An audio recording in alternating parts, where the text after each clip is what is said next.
Welcome back to the show, everybody, and today we're going to be looking at the new Ricatech 1980s Ghettoblaster.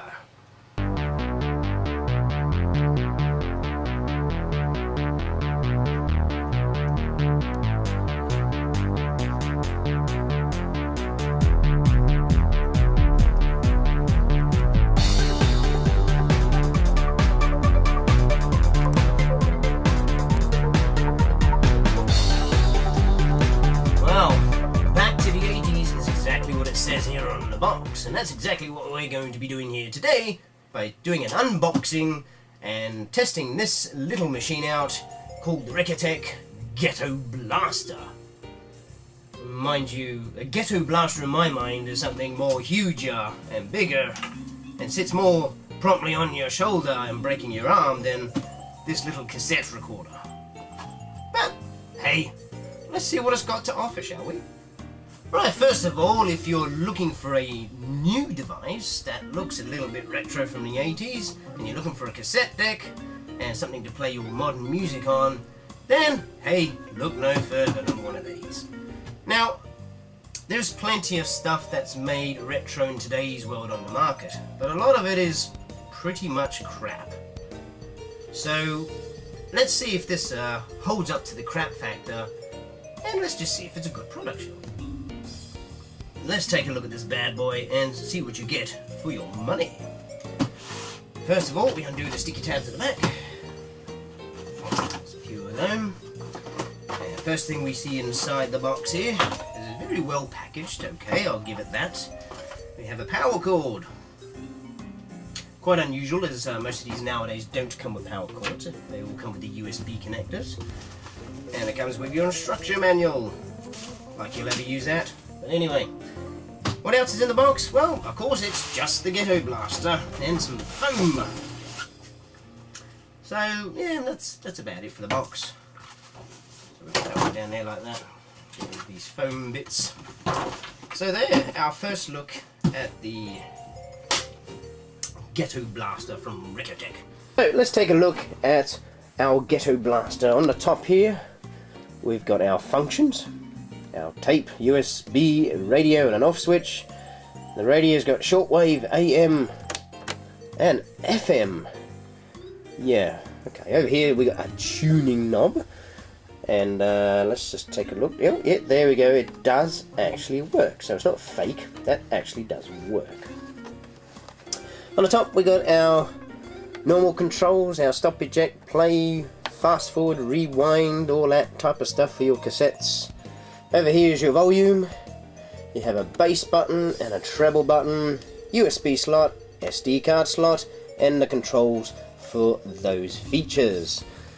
On the front, we got the normal mesh grill looking speakers with X bass written on it. Whatever that means, probably nothing. The branding, well, there you go. Around the side, we got a headphone jack over here with the lovely patina it's got, and on the back we've got what you would expect from an 80s cassette deck, which is the battery compartment full of 1,000,000 C-size batteries, or D-size I think it says it is, but it's designed in that fashion that it looks like they got an old mold from Philips or somewhere like that, and they just recreated a proper 80s cassette deck. On this side, nothing there at all, just a blank bit of plastic. So far so good, I say. Yes, it does feel like there's a bit of quality in this. So, another way you can check quality for cassette decks that are made in today's world is open the door here. Now, as you see, that one come open nice and slowly. See that? Now, that tells you there's some thought put into this, because most of these would just flip open and fly open and probably hit you in the face. Now, if you ever come across one of those type of tape decks, you know it's very cheap and nastily made. But this one, okay, this probably comes from China, as per everything like nowadays. It just feels like it's a kind of a stage 2 quality, and they actually sort of put some thought into it. So, yeah. Right, on top here, with the USB, and yes, you can put any USB in there that you want for music. That way, as per so. If we turn the USB function on, it comes up and it reads.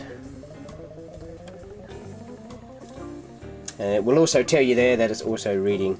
Now along here is where you play and preview and next up your songs on your USB stick. And this also applies for your SD card. Now the one downside I will say about this machine is there's no screen to tell you exactly where and what song that you want. So you have to keep pressing these buttons to find that song you want. So if you have 1,000 odd songs on your memory stick, you may be there doing this, like the cassette style, trying to find your song. And I find also the one other thing that lets this machine down is you cannot record from tape to your USB stick. So not being able to record to your USB stick is a letdown for this type of machine, because you think in today's world with technology you'd be able to do that straight away. Kind of like the retro record player that came out a few years ago. Many companies make them, they're the same type of model. The one I got, you can actually record straight from vinyl to memory stick. Yeah, so there is our quick look at the Ricatech Ghettoblaster. Now, would I recommend this little machine to anybody out there? Well, quite frankly, yes I would. I would give this a good score out of 10, based on its build quality, which feels solid, nothing rattling around inside. The quality of the switches and knobs here, which are nice and firm. They've got some resistance to them, so it doesn't feel like they're going to break off into your hands, anything like that, anytime soon. The styling, they got it spot on. You know, you wouldn't tell a difference if this was an actual one from the 80s or not, so they got that spot on. The only downside to this is you can't record straight to your USB stick, or you cannot put an MP3 player to run through here. There's no jack for that whatsoever. You've only got a headphone jack. Two limitations to this, but apart from that, it's a good little bit of kit, puts out a good lot of sound, and I think I only paid 20 quid for this, so yeah, nicely priced as well. So there we go. I hope you enjoyed the show. There'll be more coming up next week. So for now, see you later.